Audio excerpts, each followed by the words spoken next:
Hey everybody, how's it going? Am I early? Yes, I am. That's a first. And I also need to get my right chat up here. But my sound works, so that's good. Actually, I don't even know if my chat's working. My chat's never working.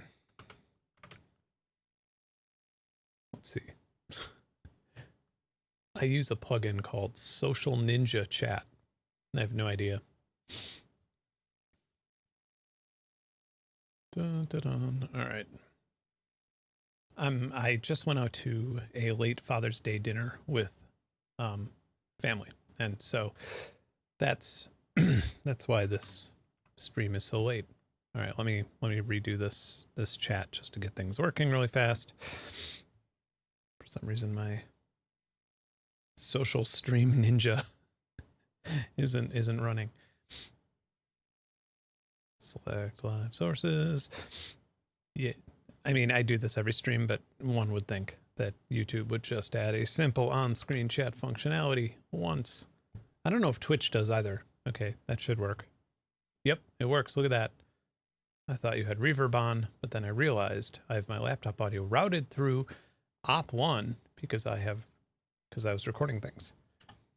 Well, it would have been there was one point in my life when I did watch TV with going through reverb. Not like all the time, but it was just something we would do. We'd like, smoke a joint and watch some show with reverb on. That was like a cool thing to do in 2001 or 1999 or something, but now I suppose it's not nearly as cool. So I have a bunch of free plugins and then a couple cheap plugins that have just been kind of like in my plugin folder for a minute that I've been wanting to cover, and now's the time to do it. I also didn't want to like cancel the stream or do it tomorrow. I may do a 4th of July stream, a couple last year, and I think maybe the year before. I put a microphone outside, and every time there's a big bang, it would trigger a gate, and then that would trigger a modular sequence. I don't really know if anybody enjoyed it. I don't know if it was actually, I don't remember if it was like nobody watched it or if people were like, that's so cool. But I may do that again and just leave it on as background noise for people who are annoyed by fireworks. Reading these chats. Who is this Ben I've been hearing so much about? I'm an AI chatbot.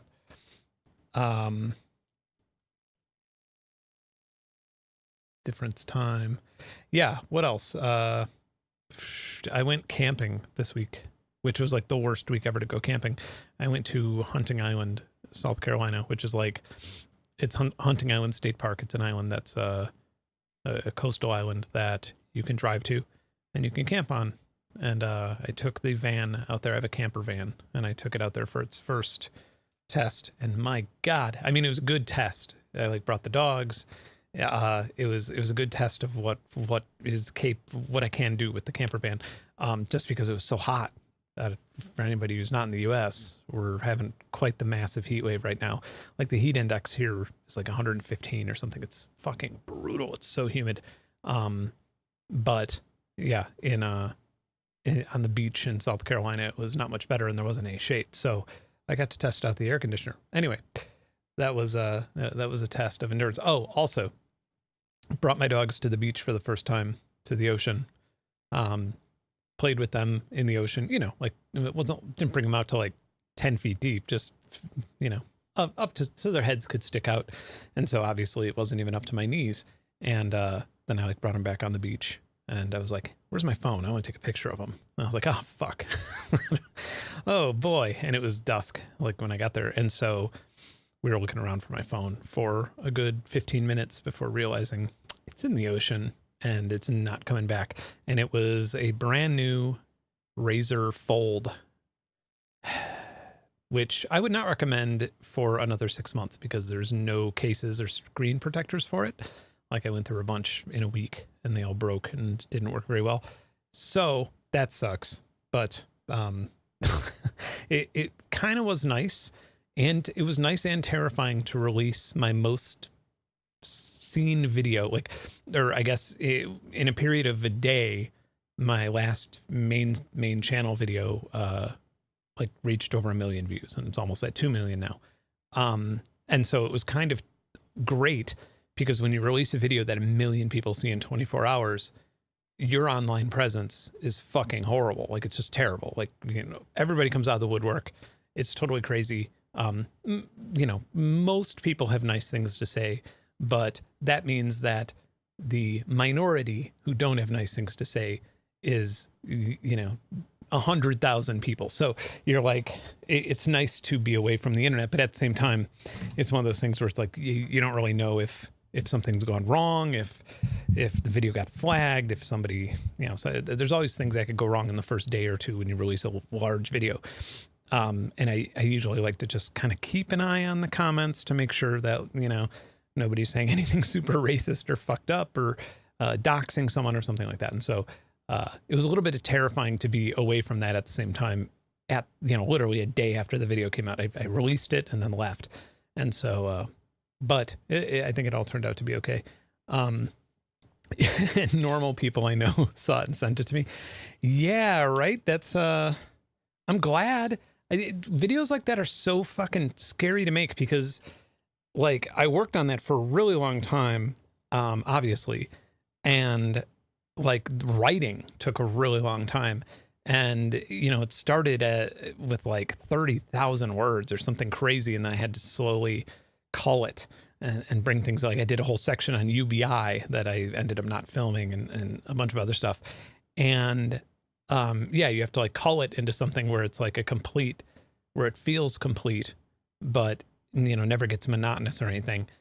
And then like in the process of making videos like that, when I finish the script, that's usually the first time where I'm like, okay, I think this might work. And then I film it. And then after I film it, I'm like, yeah, this is like every video like that. I go through this process where I'm just like, I should just not make this. This is terrible. Like it doesn't fit together. It's crazy. I'm just rambling. And then once I start editing, I'm like, oh, I get it now. I get it. Okay. My initial vision has turned into something different now because there's no way to actually have a vision and then make it into a video properly. And then the day before releasing it, it's like, this is going to be either the worst video ever, you know, the worst performing video I made in the last 2 years, or it's going to be the best. You don't really know. And then boom, you know, turns out one way or the other. The stream started about 6 hours ago. No, I'm joking. Yeah, I've just been sitting here talking. But yeah, but the reach is fucking crazy. Like 1 million people in one day, that's beating primetime television and stuff. And so when it's a message like that, that makes me feel good. Like if it were, even if it were a video about birds or, you know, something like that, I would think it's kind of silly that it's getting so much attention, but hey, I wouldn't take it that seriously. It's just like, yep, that's social media for you. But when it's a video like that, it's like, okay, that's really good. If it's spreading out to all sorts of new demographics who are, you know, now maybe having a slightly less binary political stance as a result of it. One of the streamers I follow on Twitch watched your video on stream while I joined. All right. Ooh, I wonder if Hassan will do this one, right? Because like, you want to know something funny? That video, I don't know if it was that video or my capitalism video. Maybe, I think it was my capitalism video when Hassan Piker, that was the first Hassan video, that was the first video that Hassan viewed. And somebody messaged me on Signal, which is generally what I use for like messaging friends and family. I like make them use Signal. And somebody messaged me on Signal and they're like, Hassan is watching your capitalism video. And my first thought was, oh no, oh fuck. Because I had already just been like, that was after I was on the Destiny podcast. And I just that whole crowd of people who follow political streamers, it's like, I like the political streamers in person. Like they're incredibly smart, fascinating people who personally have always been kind to me. And I'm not going to jump on a train one way or another, but yeah. But then thinking about like, oh my God, Hassan watching my capitalism video where I'm kind of defending capitalism a little bit is probably just going to result in my online life being terrible for the next few months. And of course, in the chat, some people were like, he's a piece of shit libertarian, which I guess I identify as like a left libertarian, but anyway, and yeah, watching it a few days later when I got around to watching it, Hassan like defended it, and he's like, yeah, Noam Chomsky is a libertarian. And then it was kind of funny, like the angry discourse online went down a little bit. Like having a Hassan defense is actually worth a lot for your sanity. And then, yeah, so, I've talked directly to him, and we're represented by the same management agency now and stuff. So anyway, that's my Hassan story, where I was like, oh, fuck, now I'm really in this world, and no, everything's fine.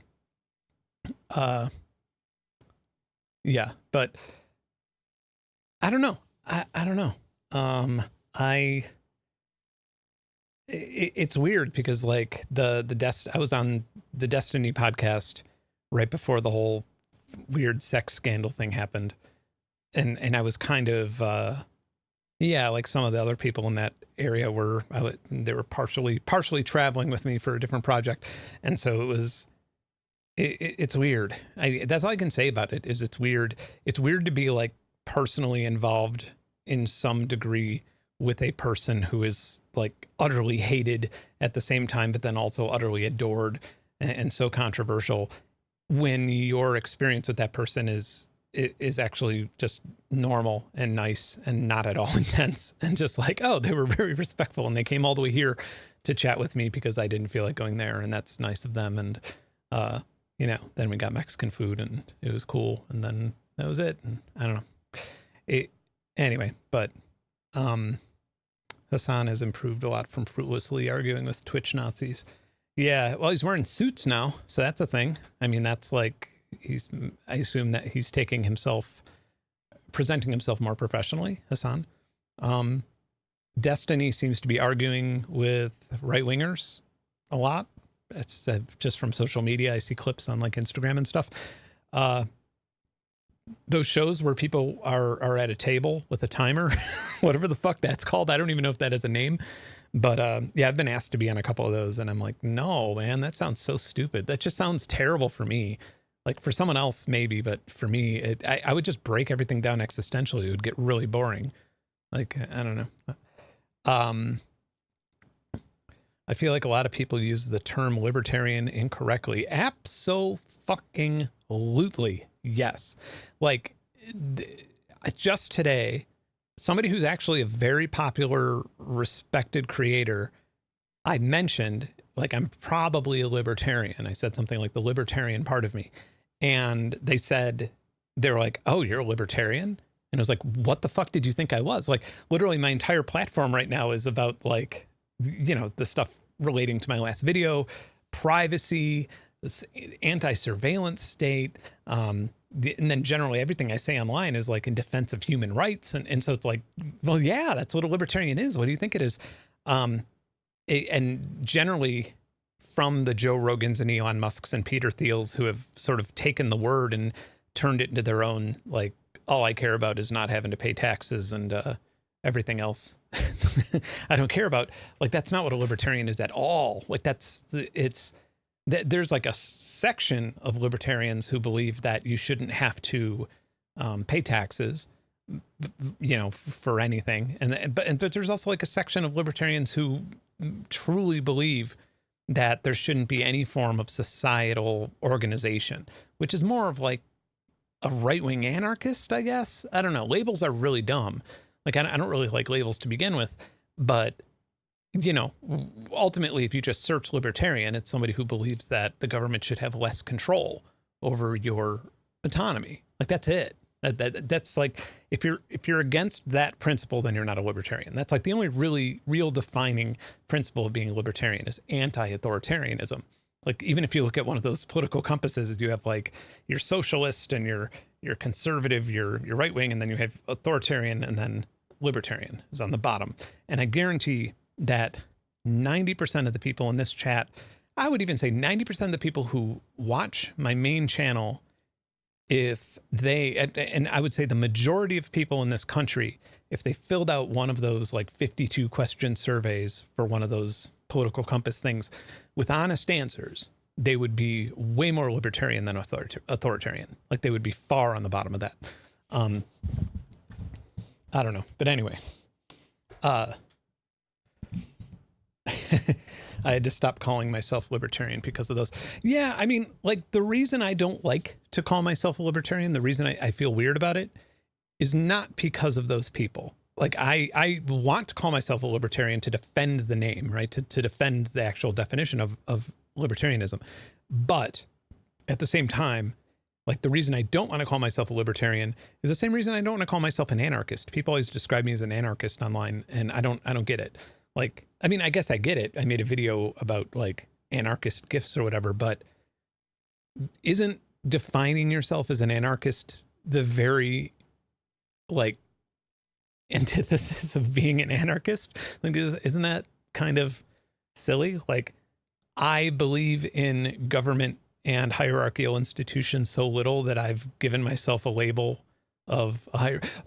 I mean, the Zapatistas literally don't call themselves anarchists because the word anarchists comes from European language and European political categorization and hierarchy. So they're like, no, fuck that. We're just a community who takes care of each other. Like, and we don't listen to the Mexican government. They didn't. They're not really around anymore. Anyway, yeah. So, like, to give you an idea of where I fit on it, the ultimate libertarian to me, like the two ultimate libertarians in today's society, one of them would be a trans person, because I grew up learning that, like, you know, a guy with long hair might be a little fruity. This is just like, you know, growing up in the 80s and 90s. A guy, you know, you grow your facial hair and then you're manly. You put on a tie if you want to get a good job. You never wear shorts that are too short. That's weird. I still feel uncomfortable doing that. I will do it if I'm working out or something, but, like, yeah, that's a little strange. I have all these rules that I follow regarding how I dress and how I present myself. And those rules are based on a very, very profitable industry, the beauty industrial complex. Like, those rules are there, especially with women, but for men as well. Those rules are there as a way to maintain order and profit, right? And a trans person is like, nah, fuck it, I don't want to. That's fucking incredible. It's like, it sucks so much that trans people have to go through what they're going through with, you know, a huge chunk of the country hating them for a blind reason. But at the same time, I'm jealous of them. Like, I'm jealous of the idea that you could be so liberated to let the beauty industrial complex go and be like, I'm going to fucking dress however I want because I'm me and that's how I feel like dressing, and fuck what anybody else has to say about it. That is badass, and that is libertarian as fuck. The only thing more libertarian than that, in my mind, is somebody who grows up in, I don't know, suburban Guadalajara and is like, yeah, the cartels everywhere, the police are corrupt, and they're just like, you know what? Fuck this. I'm going to walk across the desert, across the imaginary imperialistic line into the United States, and then I'm not going to register with anybody. I'm just going to walk around and talk to my friends until I could get paid to install fences or whatever the fuck. Or I'll just stand outside Home Depot and ask people if they need help. And then any extra money I make, I'm going to send back to my family. And then maybe I'll even walk them across the desert too at some point. That is badass. That is the definition of a libertarian. And that's the definition of an American. Like if you're actually going to be a constitutionalist and go back to, like, the founding fathers era where, you know, how our country was started, that's what it is. You're saying, I don't like it. I don't like the oppression of where I live. I'm going to come to this place and I'm going to do whatever the fuck I want, as long as it's not harming anybody else. And so, yeah, like, an undocumented immigrant is the ultimate libertarian. And then maybe equal in libertarianism, you know, probably right up there equally sharing that number one spot would be a trans person. And so when somebody like Elon Musk says they're libertarian and then goes on tirades against immigration or Latin American immigration or trans people, It's like, you're not a libertarian, dude. You have no fucking idea what you're saying. You just don't want to pay taxes. So, call yourself something else. But yeah, we do need a restart to the U.S. and we're getting there. We're getting there. I mean, it's cooking.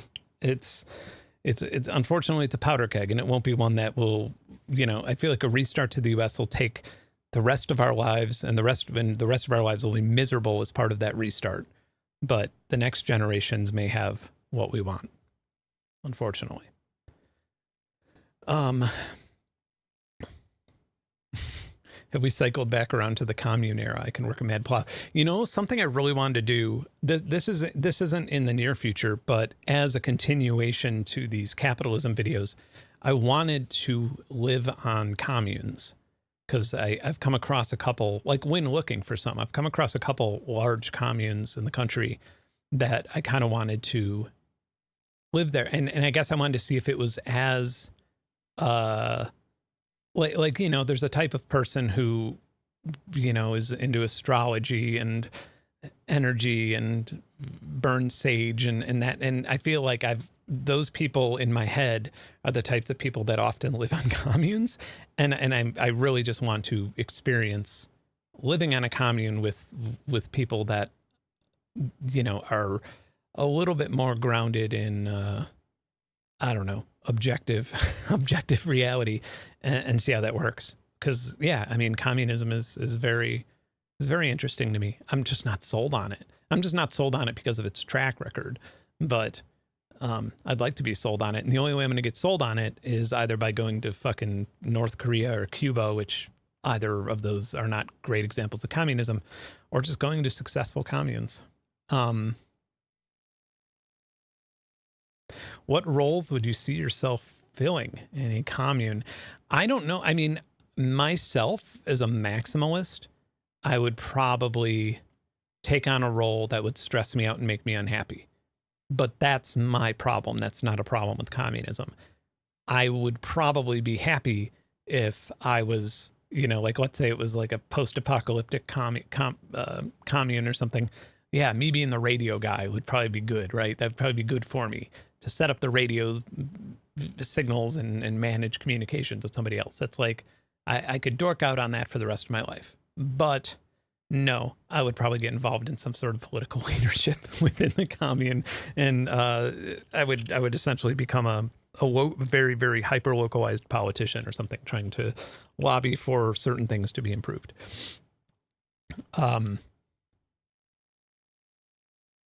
People who are into astrology can't own their autonomy, and that bothers me. Yeah, I hate to hate it. I hate to hate on astrology, because I don't hate on religion. I don't hate on things that I can't. But yeah, I think what bothers me, and this is probably like trauma from an old relationship where I dated somebody who was really into astrology decades ago.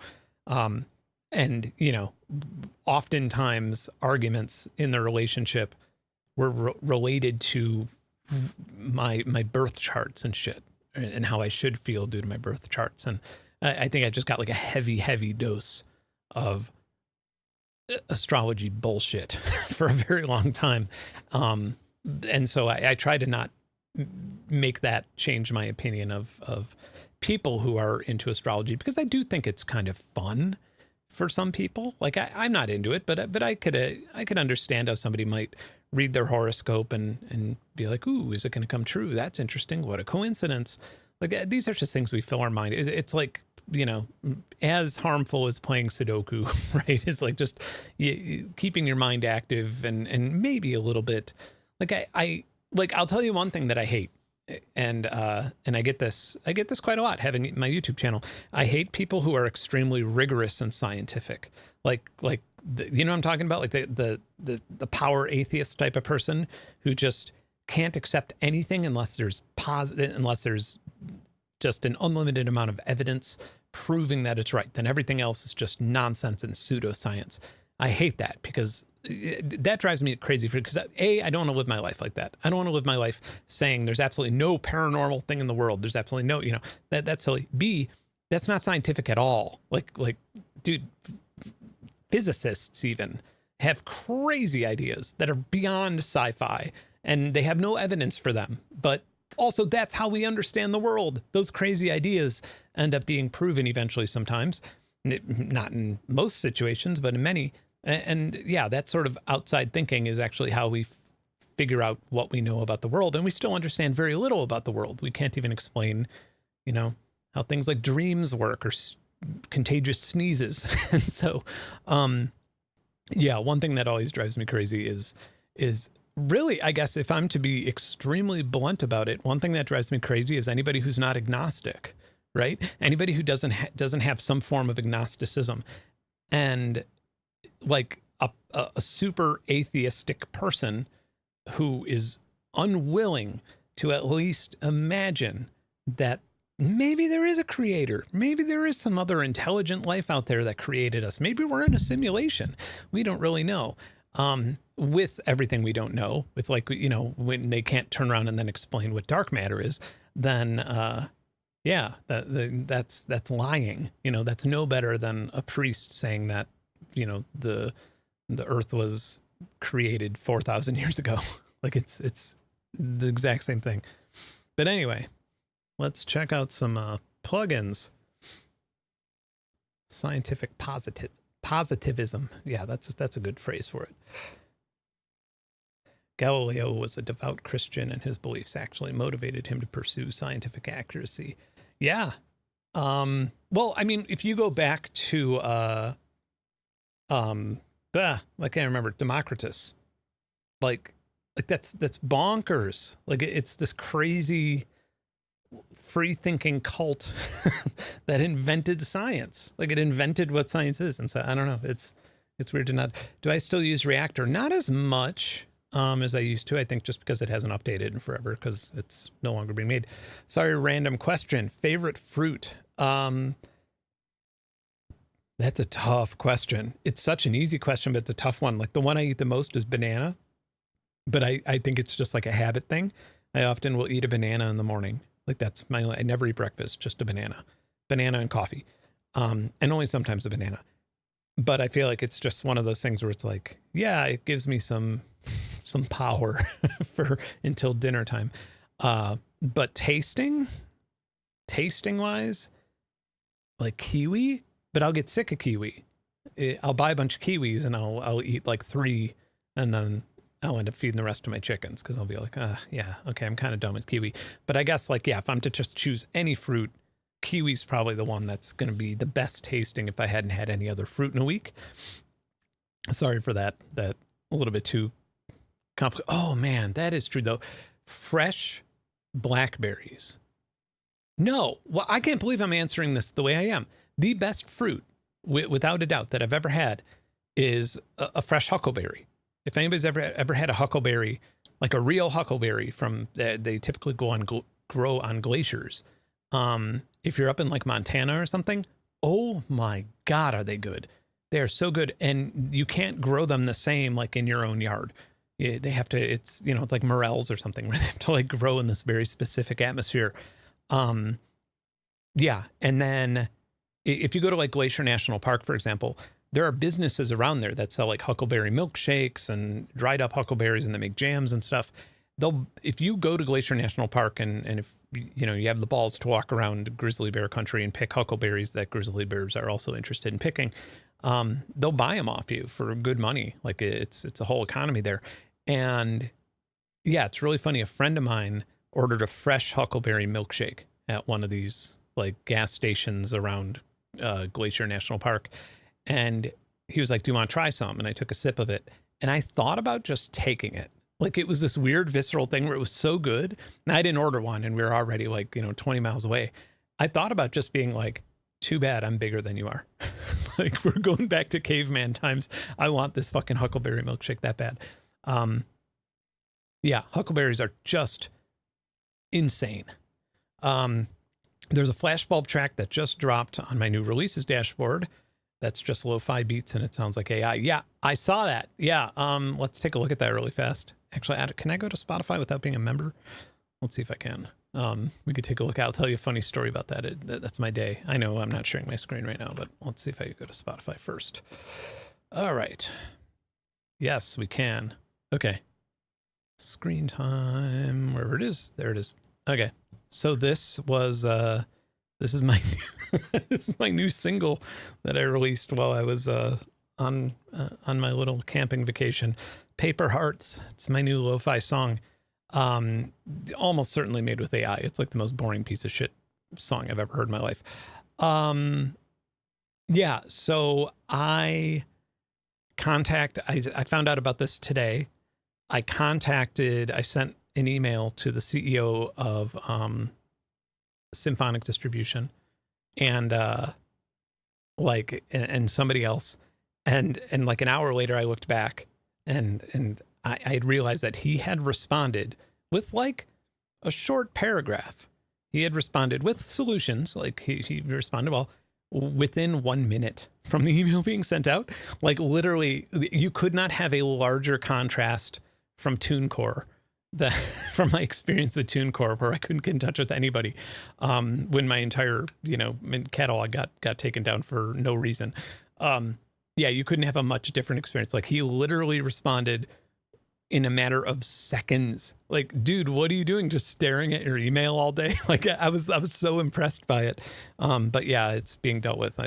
I'm being blacklisted my name is being blacklisted from DistroKid and some other distros to prevent this from happening in the future. But yeah, it's fucking ridiculous. Terrible. The fact that people subscribe to me here, like I mean, this makes me consider taking my music off Spotify, because the only reason my music's here is because so many damn people use Spotify and they refuse to use anything else, even though they know how fucking bad Spotify is for musicians. And I just say to myself, okay, you know what? Like, yeah, my precedent doesn't really matter. If you want to listen to my music, then you can listen to it here. This is where you have your playlists. That's why I have it there. I don't have it there for like the money. I don't have it there for any other reason. But if Spotify, well, Apple Music is doing it too. Like it's up all over the place. If these companies are just recommending AI music under my name, then fuck them. Like I don't want my music up there anymore. I'll take my music off the internet entirely. Like I don't give a shit. I don't know. It's just like whatever money I make off of it's not worth that. That just pisses me off too much. It's just the precedent of it is just ridiculous. I don't know. So yeah, it's on YouTube Music. It's all over the place. So it's like I'm kind of, we'll see how this works with what my distributor's going to do about it. We'll see how swiftly it works, and then we'll see if it prevents it from happening again. But I'm at the point where it's like, if this happens again, I might just nuke everything and just say fuck it and put my music on a torrent or something for anybody who cares to listen to it. And I don't know, because I truly don't give a fuck if people listen to my music anymore. Like I don't care. It's not about that to me. Like I don't typically even share music I make anymore. I just enjoy making it. Yeah. Ridiculous. But whatever. Well, this is another, I saw this with when I was setting up a DJ set, I was using Tidal's DJ plan, and I noticed that I would find like a drum and bass artist or something that I hadn't really listened to before, and then I would go to their profile, and then there'd be a bunch of like screamo, just AI screamo music using their name or something. And it's just like, this is fucking terrible, man. This is horrible. And some of these artists were like larger artists. I've been meaning to find a new music service, but I heavily used the API to sort my playlists and find new stuff. Anyone know of any services with similar tools? I mean, there is Exportify, I think it's called, where you could export your Spotify playlist to another platform. When it comes to recommendations, when it comes to people liking Spotify and being scared to leave Spotify because the recommendation engine is good, or the Apple Music recommendation engine is good, like I don't want to recommend them another service. I want to recommend them to take time out of their week to discover new music, because it is so much more rewarding. And that's what I was doing with when even just setting up the DJ set for whether the one in Asheville or the one at the festival that I ended up not playing. Yeah, I mean that taking intentional time to discover new music, even if it's, you know, stuff where you're like, I kind of like this, I kind of like this, and then just putting it on your own playlist and listening to it later. That's so rewarding. It's so nice. And you end up thinking about, like, one thing I love about it is I end up thinking about songs. Like I'll be in the shower or something. I'll be like, oh God, what was that song? I think, and then I have to like go back and find it again. And then I get rewarded by finding it. Like, yeah, that's stuff we used to do before Spotify. and it's really rewarding. I don't know. Tidal is, I can tell you now, I wasn't able to say this like a week ago. I can tell you that, what Poisonify turned into has been working with Tidal. And they have just now publicly set and broadly set some pretty anti-AI rules on their platform. And so that, I mean, that's good, right? That means that you're going to find more music that you actually want to listen to, because I'm assuming you don't want to listen to just prompt-based music all day. So that gives them an advantage over something like Spotify.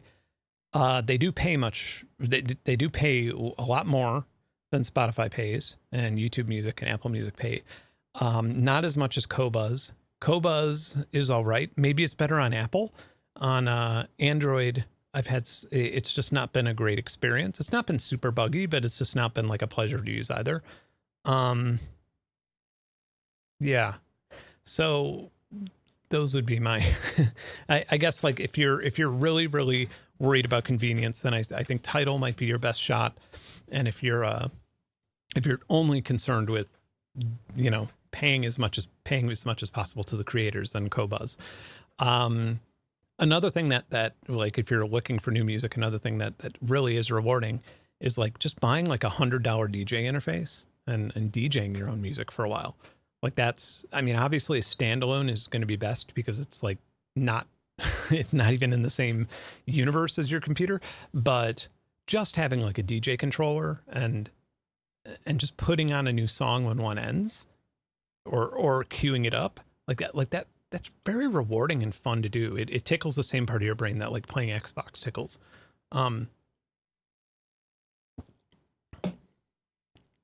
But honestly, Redacted is probably the best one, but you also have to stay.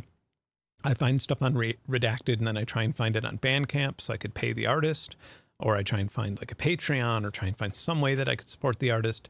But the way that things like Redacted, I mean, What CD was the #1 music library, probably the most comprehensive and well-organized music library in the history of music. And it was a piracy site, and Redacted is a piracy site as well, but it's a piracy site by people who live and breathe music, who love music, and who probably support musicians a whole lot more than anybody else does.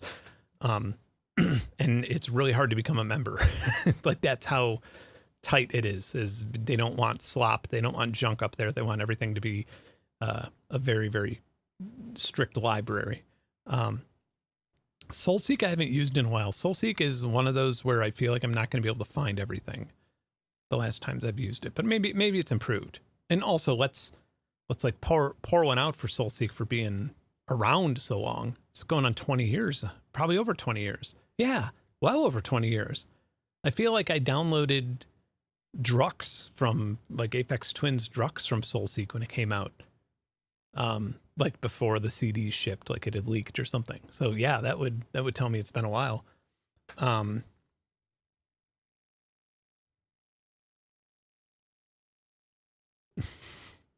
right, well, I'm going to start playing with some, wow, 2001.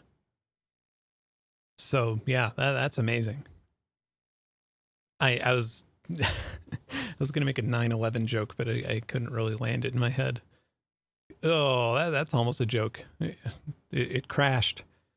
It fell down. All right. So this is, what is the name? This one has a wonky name. I forgot it already. Mechanod. MECHANODD. Mechanod. This one is probably my favorite out of the ones I'm going to be looking at today.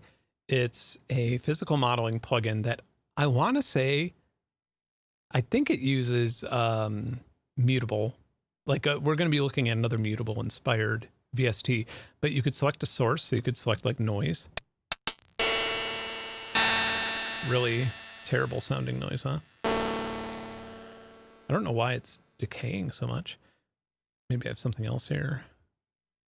But as you could tell, this is already like completely bonkers. All right.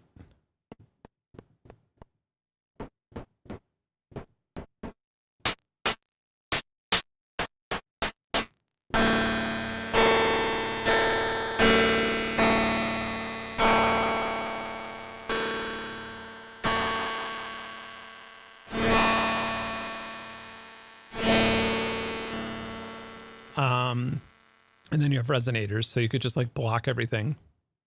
Or you could have it go through a waveguide. Woof, that's terrible. But you know you have a good physical modeling plugin when it's doing shit like this. All right, so... Nope, it's feedbacking. Oh, you know what? I bet it's in the matrix is where that's feedbacking. Let me load a preset that's different just so I can not have to run into that over again. Okay. Oh, this sounds like a TB303. So this is just like a wavetable. Everything else is passed through, so.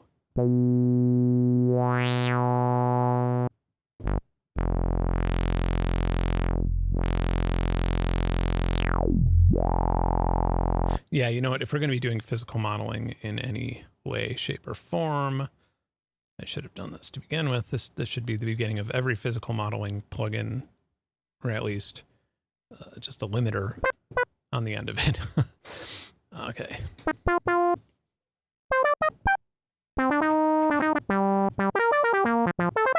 It also has glide.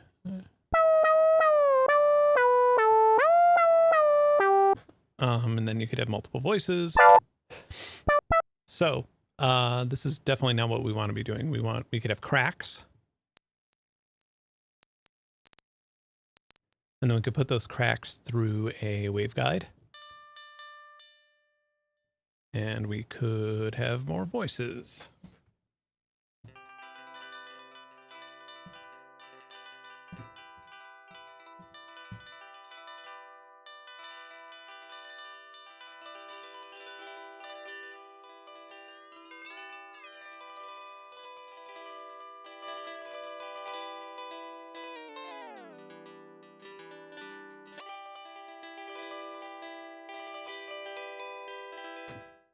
So let's just make that noise.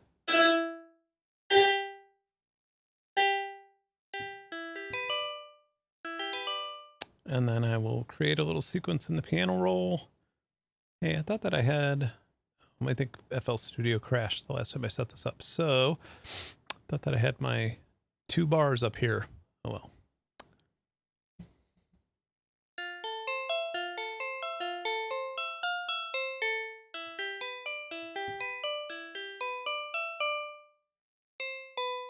All right.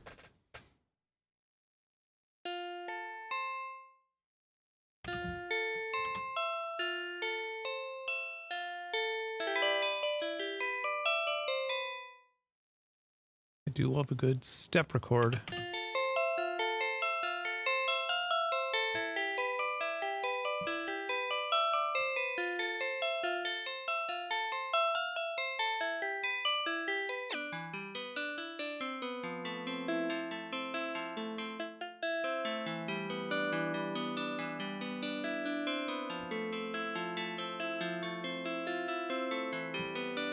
All right, let's put some, well, this has reverb in it, but it's not the best.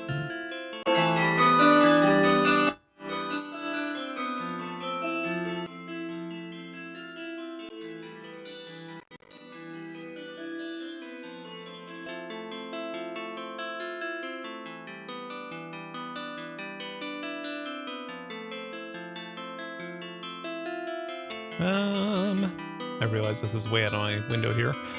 Let's just go with... God, I can't pick a reverb. How about... Oh, you know what? Let's go with Arturia's plate. No, not plate. LX24.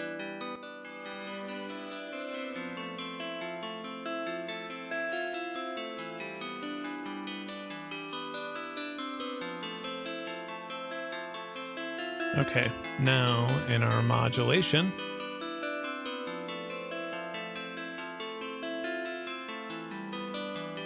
our fine frequency.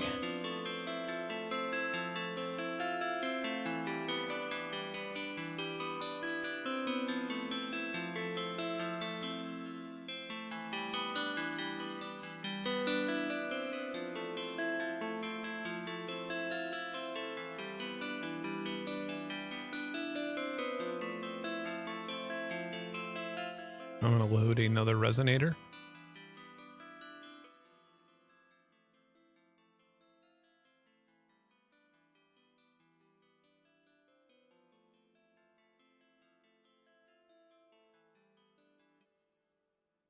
Maybe I have to load it. Oh, duh.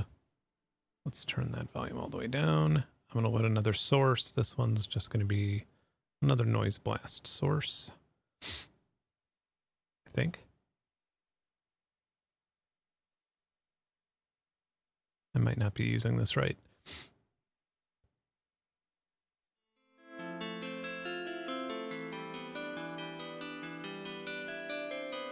Yeah. I can never pick a goddamn reverb. There we go.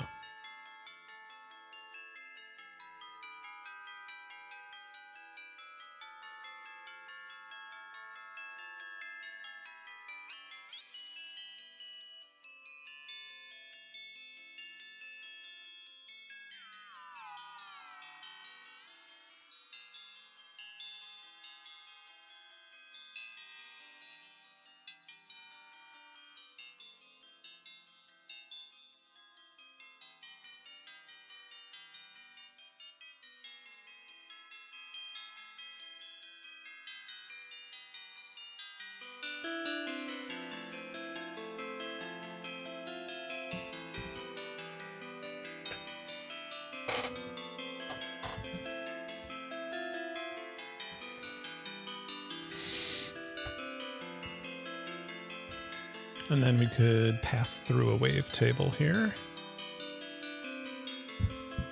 Or pass through.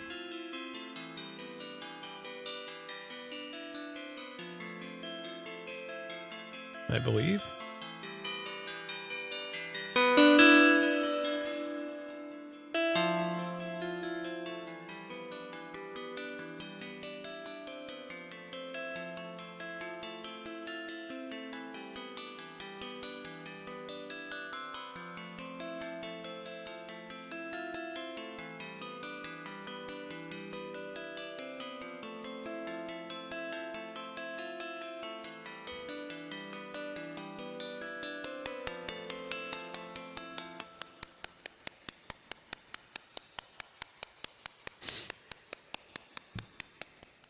This one's very clappy, huh?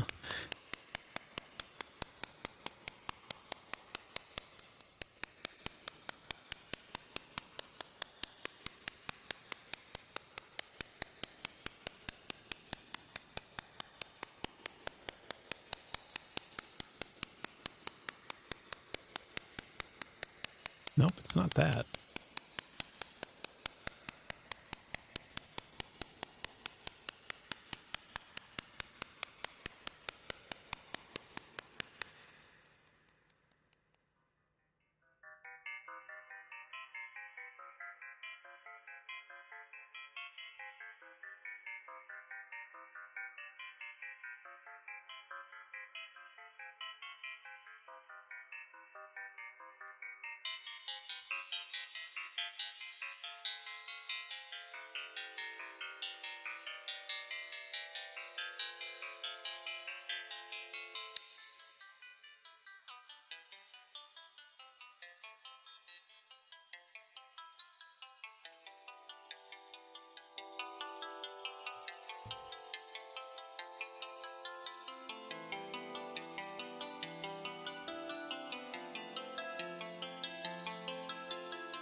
Yeah, we could get rid of some of the clickiness just by doing this.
I still don't know how the LFO works.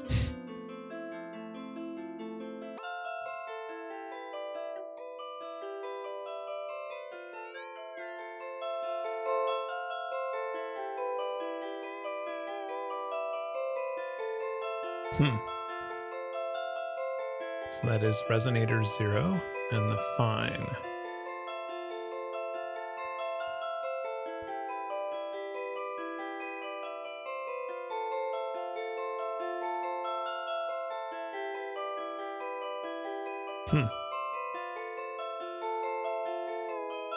Oh, there we go.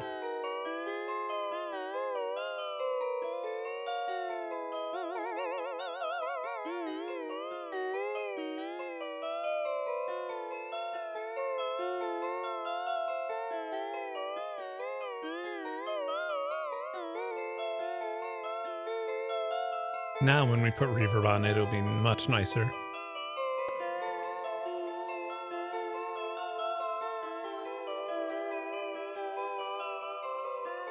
The plugin does look disgusting, but it's probably like one of the better ways to rein in the what it's doing.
I love it when you just get weird tones that you don't really understand anymore.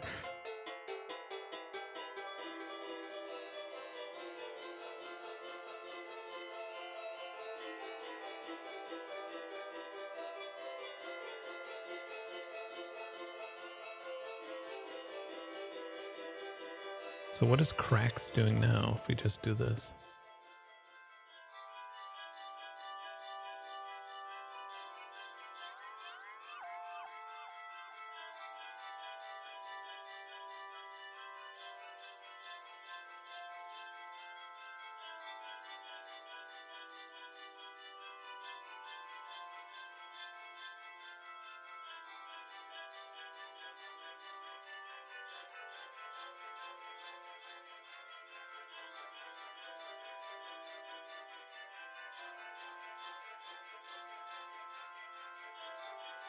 Try blend all these into each other.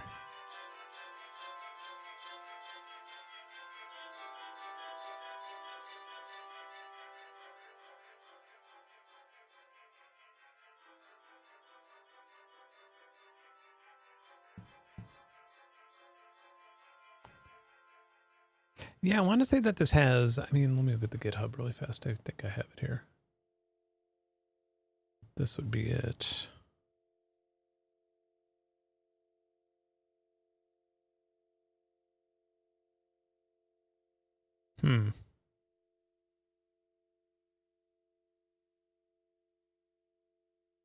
For some reason, I thought it was using mutable.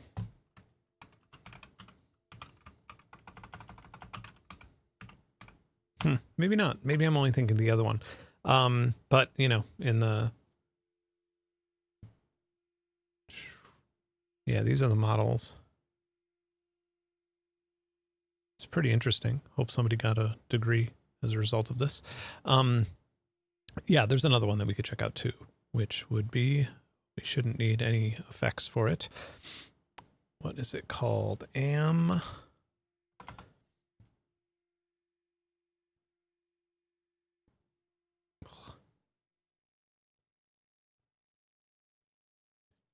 Should be in my damn description for this stream.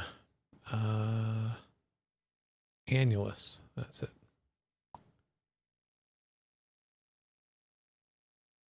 Annulus.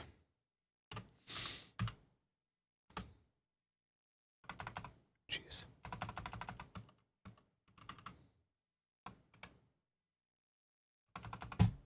I'm loading an effect. That's my problem. Yeah, this one is much more refined if you're looking for a mutable rings type of situation.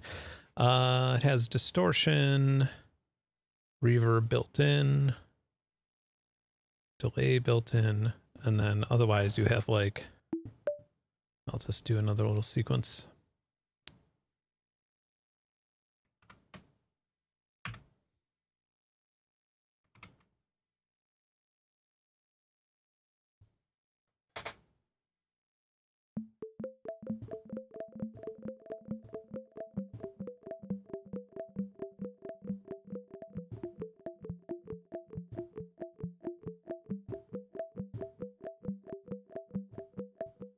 Pretty easy.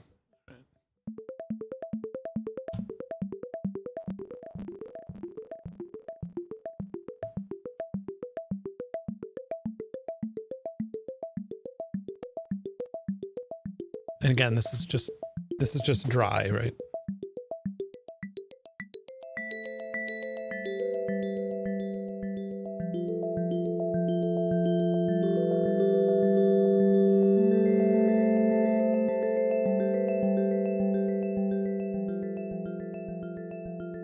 Then has different models. Yeah, the different ring models.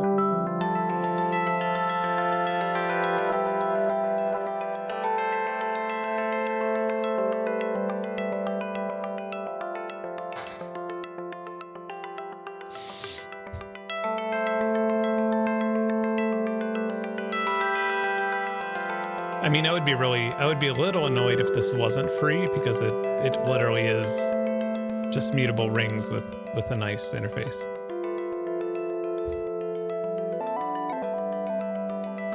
which is open source. But it's also like literally one of my favorite modules that I've used continuously in my music since I acquired it in God knows when, 2016 or something, 2017.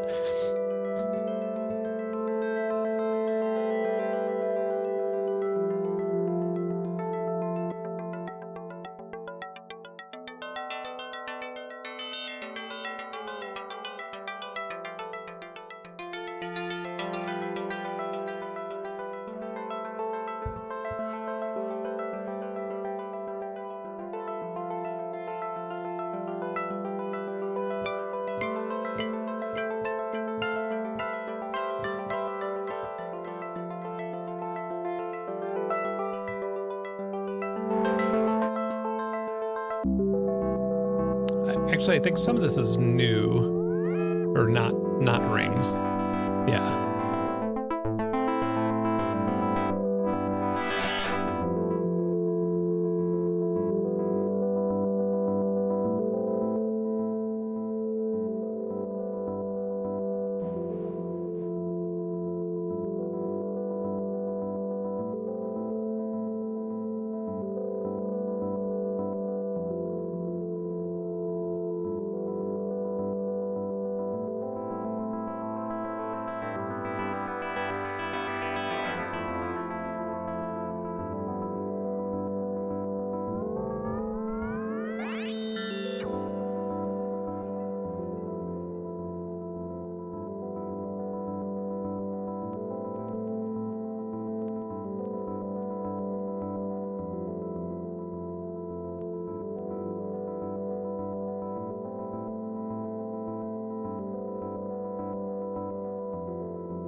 Actually, I don't think we have a master poly.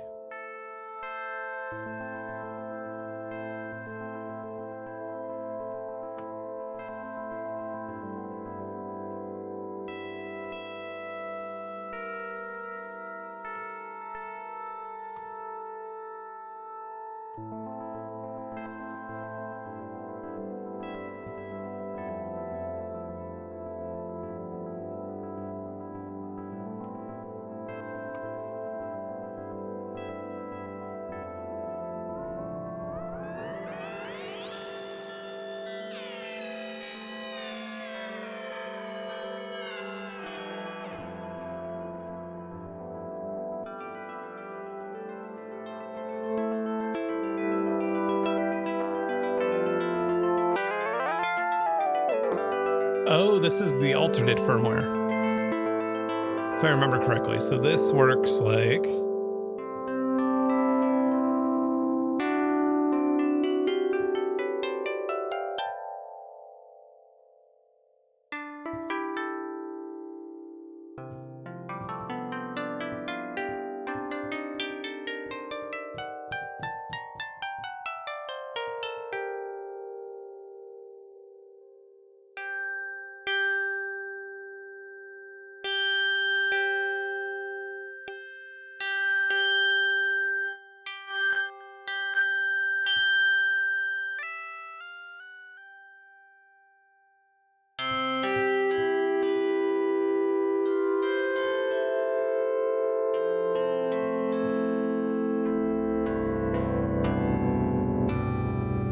God, yeah, this would sound amazing through Eventide's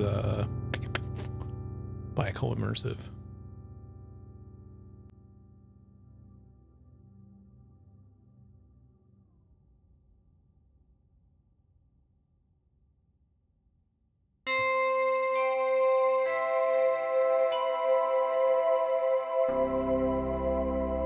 There you go. Windows 35.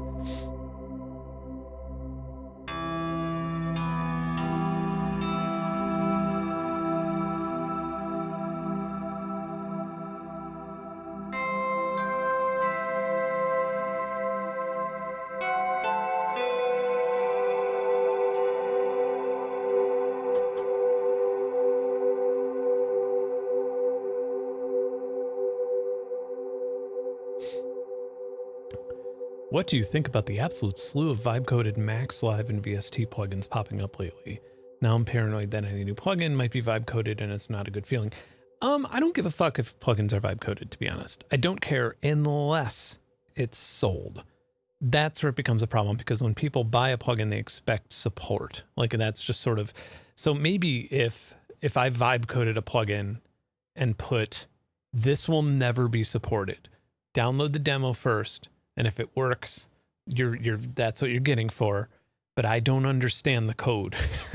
So when you have a problem and you report it, I'm not going to be able to help you.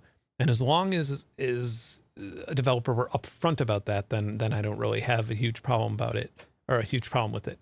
Like, of course, we could talk about it using data centers and using electricity and all that. And as mentioned in the chat here, you could also run LLMs locally. And to some use.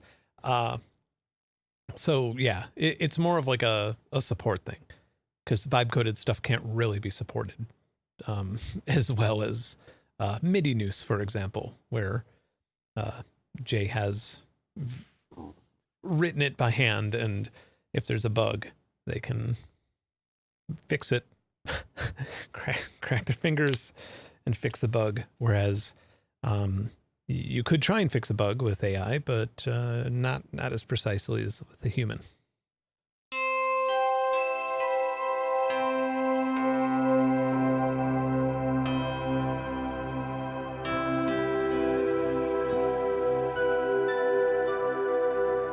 Yeah, this is fucking divine.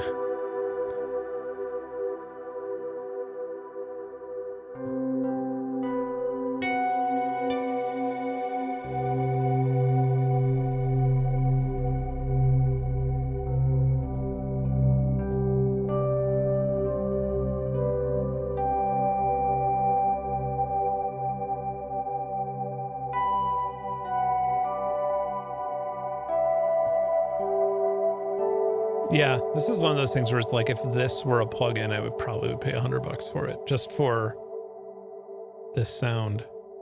I mean, even without the black hole immersive.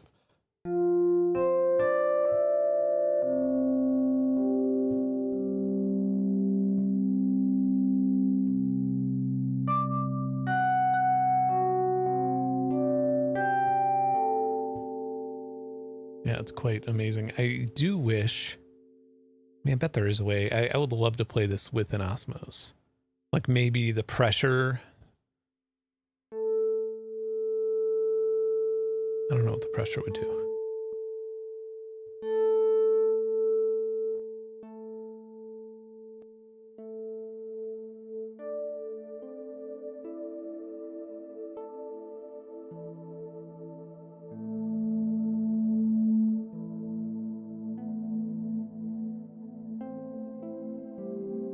Oh, this is so nice.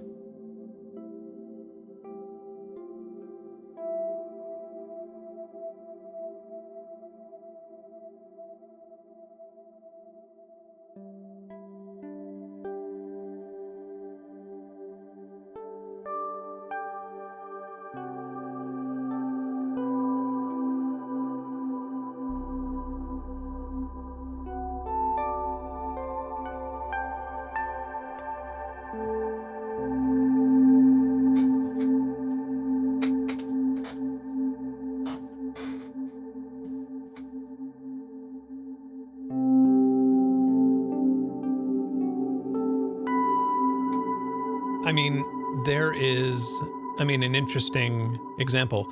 I used for, actually, that'd be a fun plugin to play with. Actually, do I have it on here? Curly in orbits. So I made the mock-up of this in processing, curly in orbits. And then using a little bit of AI, got it working in different languages. But where AI really came in handy is downloading the make files to be able to export it into something that's usable. And then, especially with VST, like that's where my issue was. That is generally something that nobody really gives a fuck about, right? Like you don't care if, like I would have not been able to I would have not had the time to make this had I, had to sit through forums for another day to figure out how to compile something in a way that would work in VST or in clap format, for example, or work on Windows. That's just not what I'm knowledgeable at. And AI did a wonderful job. I think I used anti-gravity. It did a wonderful job. That being said, I cannot charge for it because if it doesn't load in your DAW or if your DAW updates or something, I can't guarantee that I can fix it. And so I would never be able to charge for it. So it's free. What's the problem with that, right? Like what's the big deal? Like it's a free thing that is fun to use and who gives a shit? And it wouldn't have existed without AI. Like you got to give AI credit in that regard. You got to admit that, yeah, okay, well, it worked for that. It's not putting anybody out of business. In fact, I do know, God, what was it? I just saw an Instagram ad, literally a fucking Instagram, another musician made something that was made off of this source code, despite this not allowing commercial use. So somebody expanded on this and then is selling it for like $70 and whatever. I'm not mad. Like, go ahead, but you're not gonna be able to support it. So that sucks, but.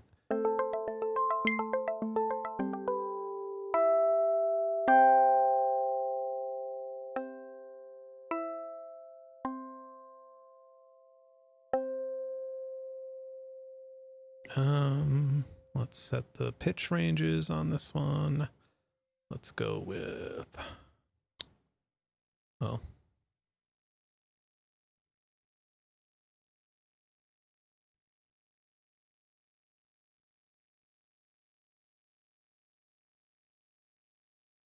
let's just go with minor, be boring.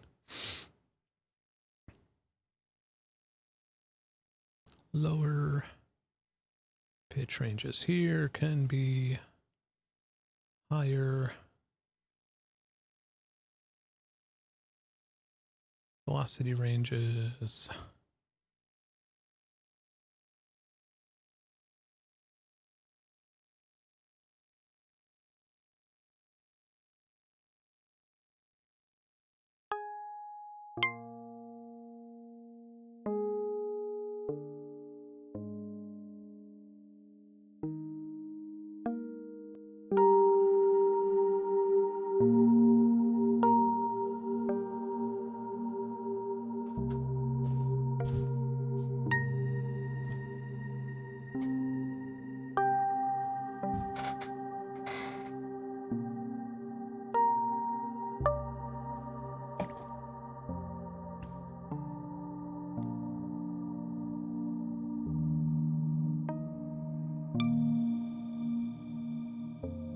Add a fourth with lower velocity ranges.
Yeah, I think this one was my favorite.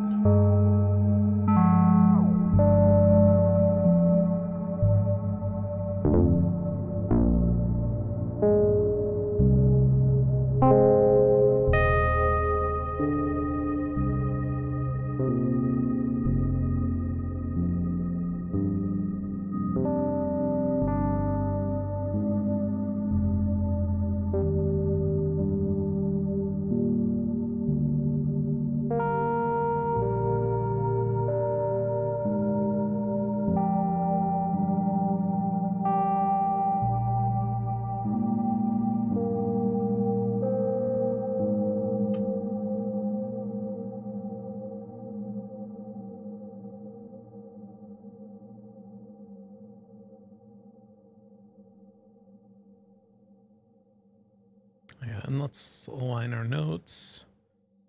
Let's set them all. Let's make a phase looping situation. So we just use orbit speed 100% here.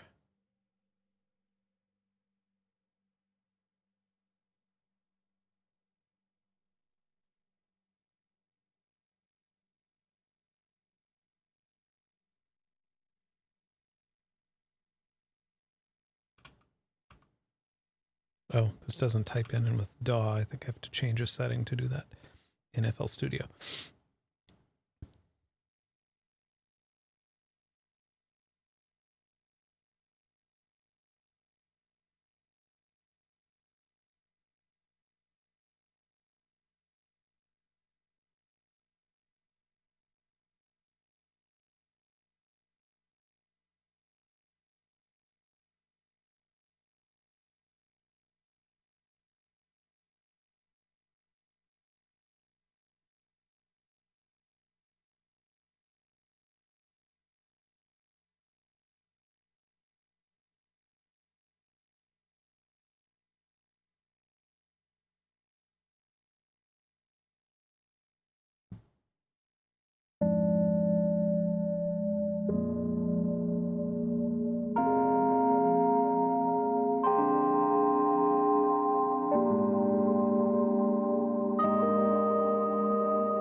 Oh, I'll tell you my air conditioning story at the end of this stream. If you're willing to hate the world a little bit more than you do now.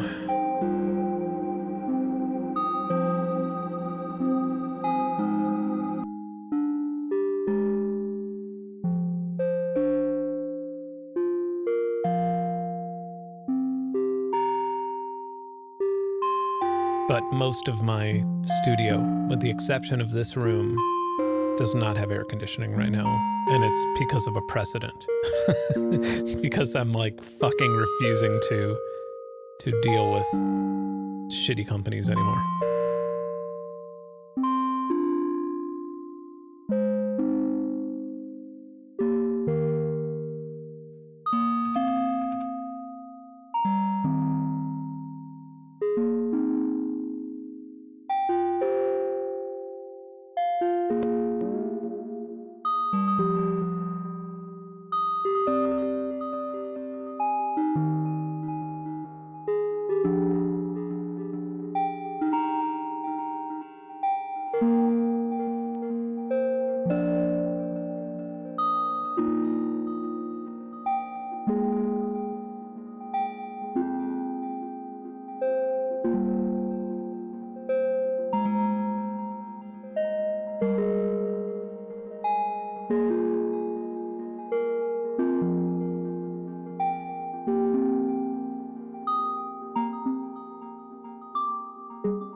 Lots of spinning wheels.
Now might be a good time to bring in another plugin that costs $29. Tape Fiasco 2. This one's a little hard to understand at first, but it's pretty rad. I'm going to stutter things.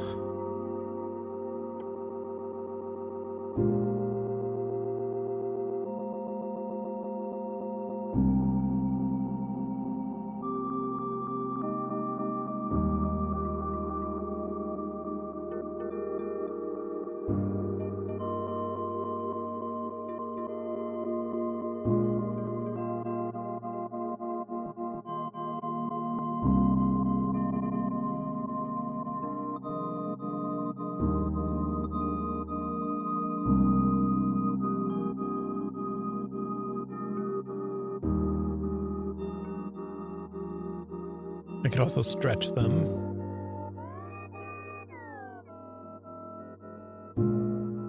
Probably not for the melodic stuff, but...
Oh, God.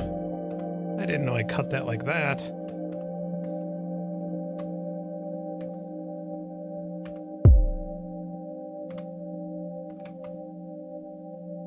That's better.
to set this to a specific output.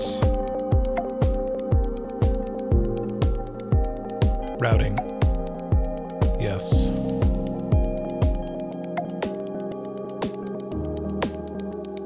Nope.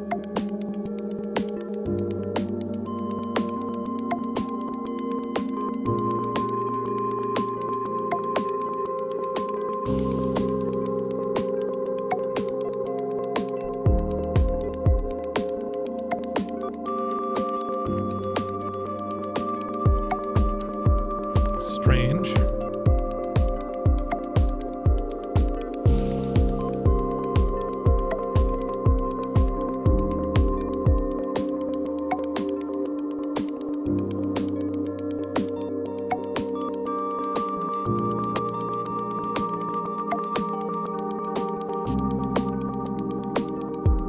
There we go.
honestly, there's other shimmers that can do about the best. This probably do better, actually.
Okay.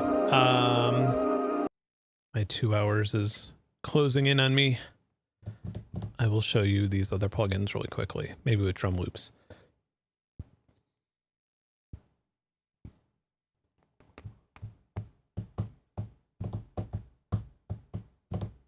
Don't crash on me. Don't crash on me. FL Studio is crashy. It has been really crashy lately. It's been bad. I would be way more, yeah. I'd be way more upset about it if I were making music full time still. I would probably be switching. But now what? See? This is why you don't put... Make sure this shit's not still running in my background and screwing up my MIDI.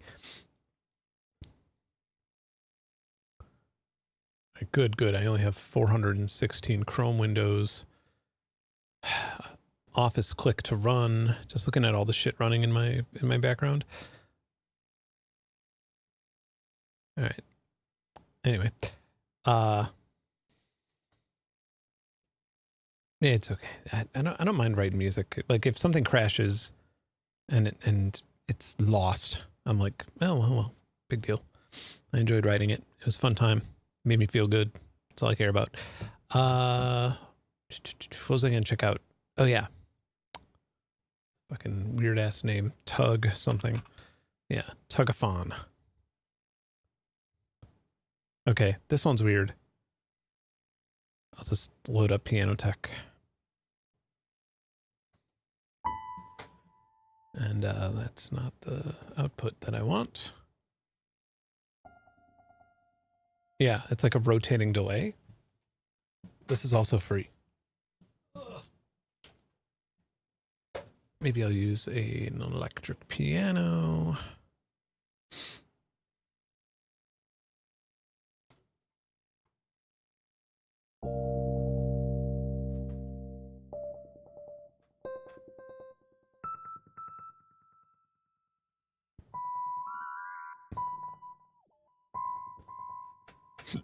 There's feedback.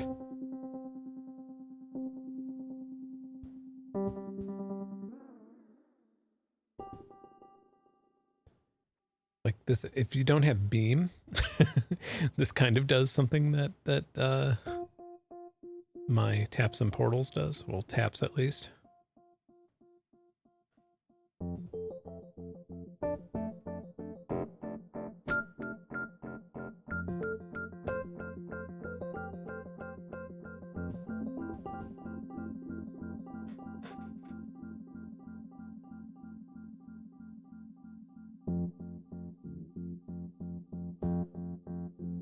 I like how you could change the phase. And filter. And effects.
Go through some presets really fast because I can do some pretty wonky things.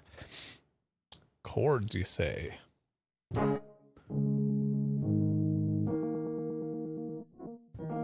I feel like there's probably better ways to accomplish that.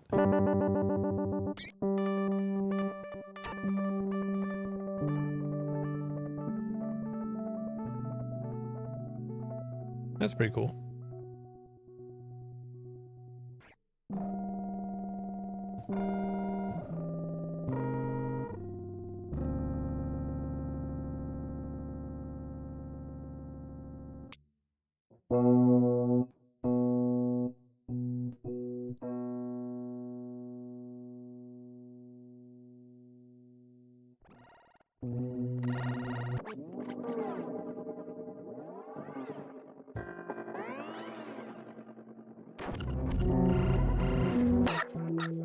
God, I totally forgot about canopies.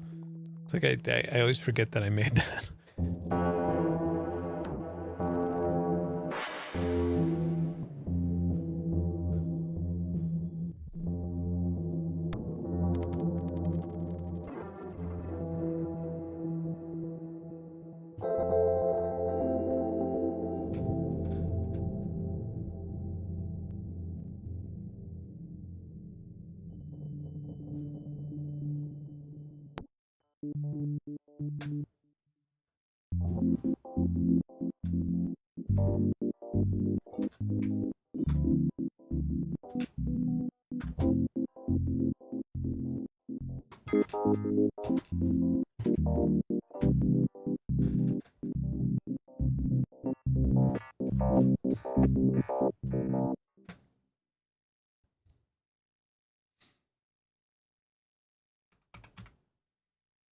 Yeah, now I want to load it.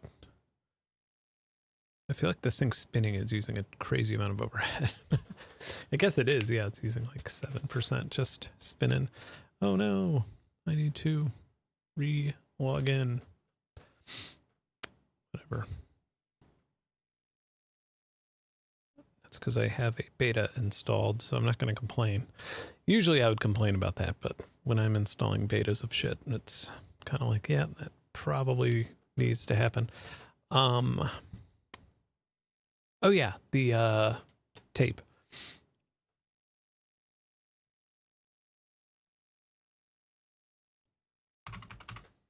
Tape fiasco.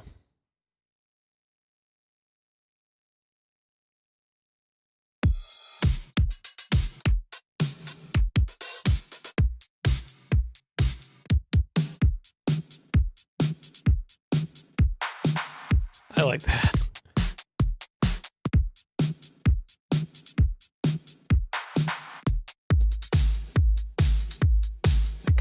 I don't know.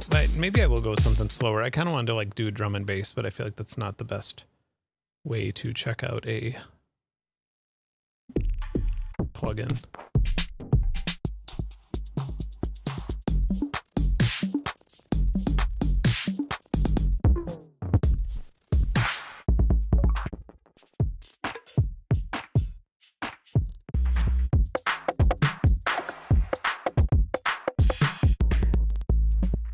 I need something simple. And I will find something simple. Just rides all day.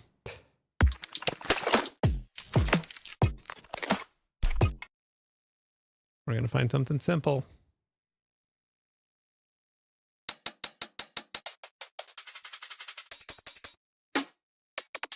Was this like a high-end drum and bass? Liquid chill, how about that? Maybe that'll have some drum loops in it.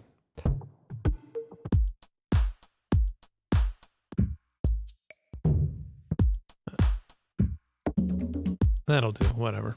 It's a little slow, but what you gonna do?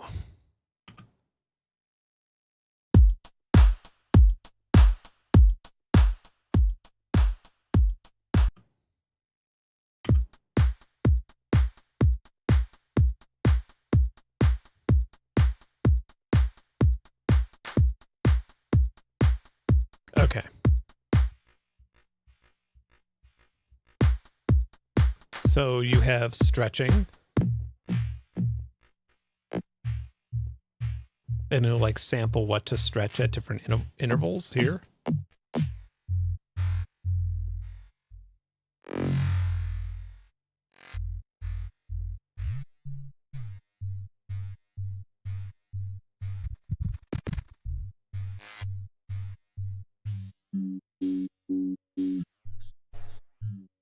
That's pitch for the stretch.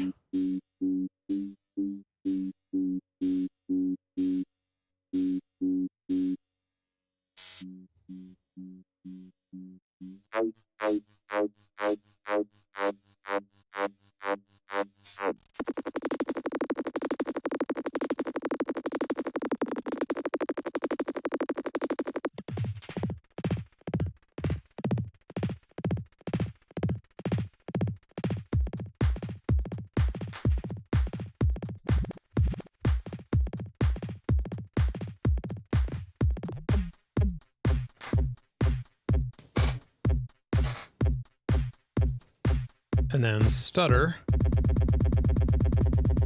it'll sample it like it could sample it at the same rate.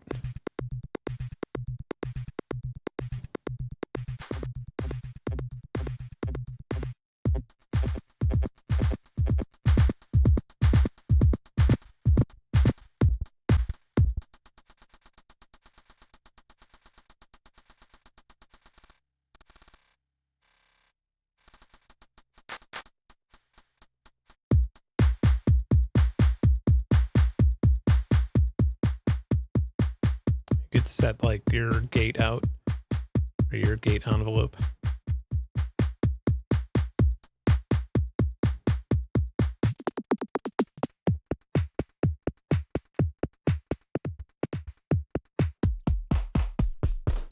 All this will come together in a moment. This multiplies it by a whole lot, I believe.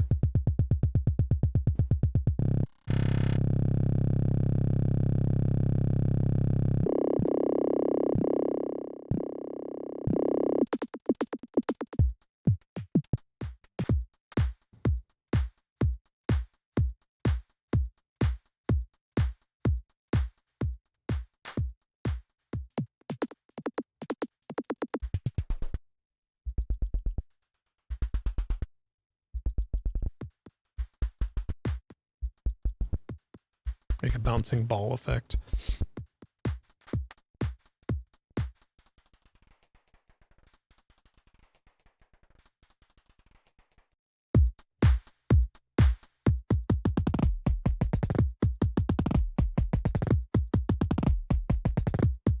And then Verispeed.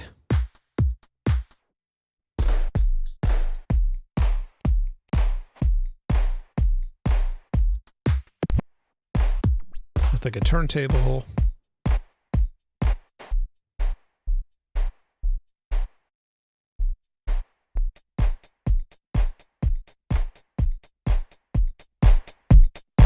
And then this will compress it.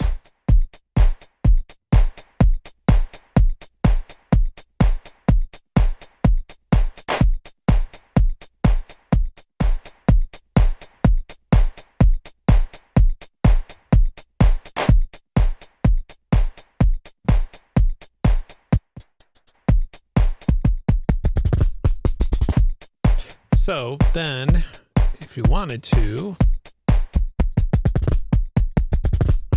could set your macros to be like the stretch. This could be the stretch speed. This could be the stutter rate. This could be the Verispeed tempo.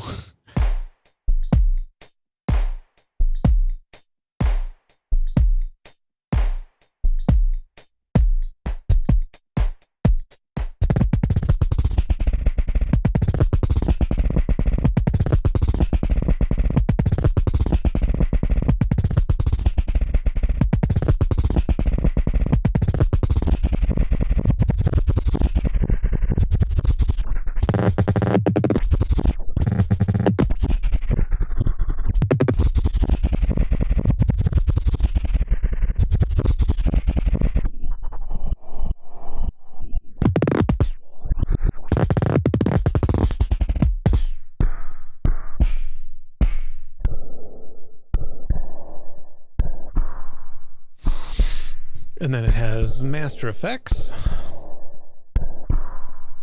A lot of them.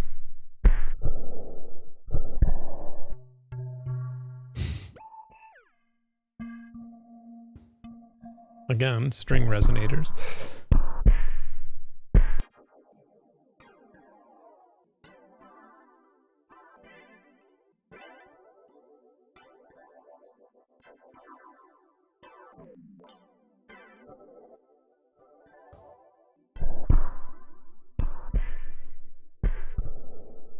Some spring reverb.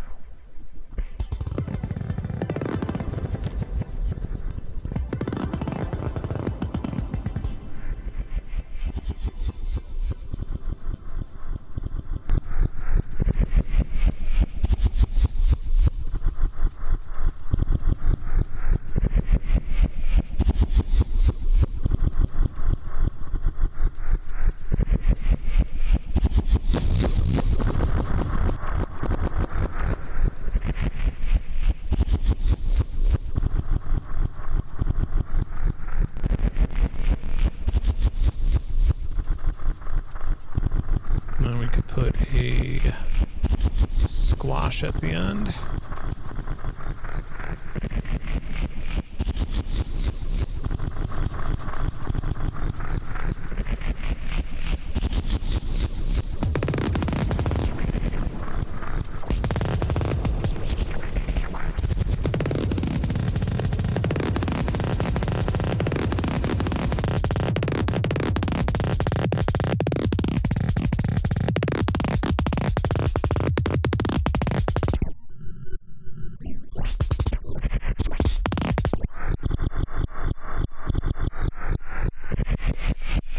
And then you also have, it should be pointed out. Actually, I don't know if, oh, wow. I had no idea this had presets. I never even checked.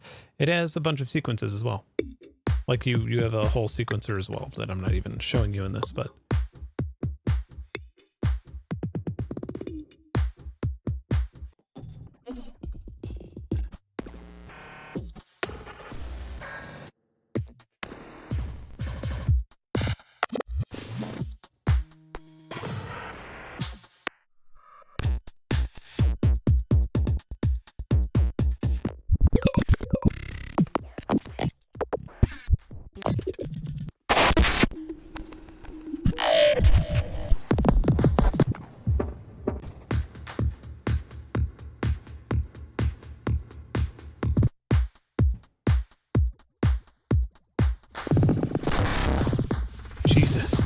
like the best chaos pad I ever heard.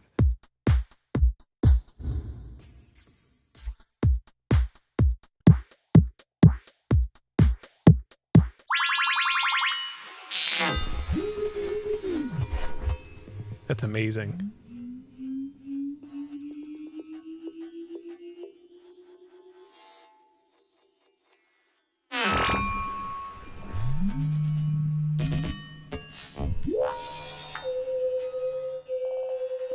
Yeah, now this deserves to be put through Black Hole Immersive.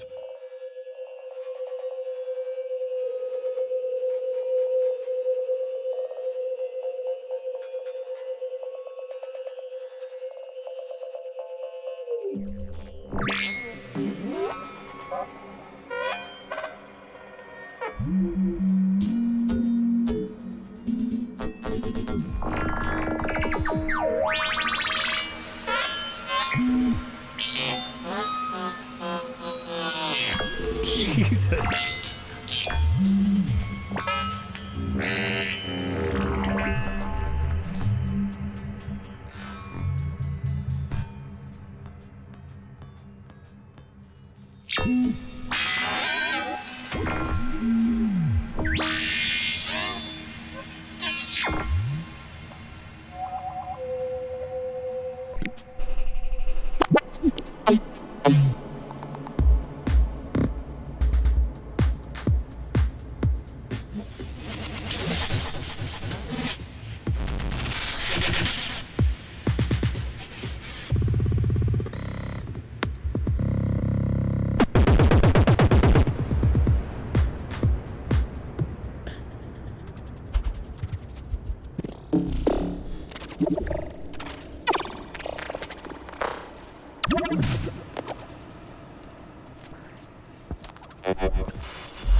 I don't think we're gonna get any better than that. That's satanic. All right. Well, that was fun. Yeah. Once I got those presets going, that was great. Ben needs to make another video about filming random stuff and scoring it. I wouldn't make another video, but I would do a sim selections like that again, which has been brought to my attention previously as something to do, and I've been meaning to. I just don't know what to film, and I want it to be like cool. So, yeah, I've been trying to figure that out. And that might be a thing that Cameron could be involved with too. That'd be fun. Yeah. Another thing I want to do is I want to have a stream from the top of a mountain from the camper van with like a bunch of like an SDR stream, but just with a place that has like profound reception and then a bunch of long wires, antennas for shortwave and medium wave and long wave ionosphere recording and stuff. That would be fun. Did I build a new IR camera? No, I have the UV camera. I am working on an IR camera for license plate readers. I'm trying to build like an open source DIY ALPR that stores data on an encrypted drive that can only be decrypted with a judge's decryption key that would be given with a warrant, to not really to make a video about, but just to show cities what could be done for less than $1,000. Yeah, but I think next week will be sim selections, I believe. So that'll be good. Anyway, thanks for watching. Thanks for staying up late with me. I was able to hammer out a stream and a Father's Day dinner in the same night. How's that? And now I still have to unpack my bags from camping. But yeah, have a wonderful weekend. Stay safe on 4th of July. Don't blow your hands off. Maybe I'll do one of those modular streams. Maybe. I'm not really sure. One of those 4th of July modular streams. But if not, just, you know, put on some headphones if the booms bug you as much as they bug some people, especially dogs. Keep those dogs safe. All right. Anyway, before I get delirious, have a wonderful night. I will see you next week, and goodbye.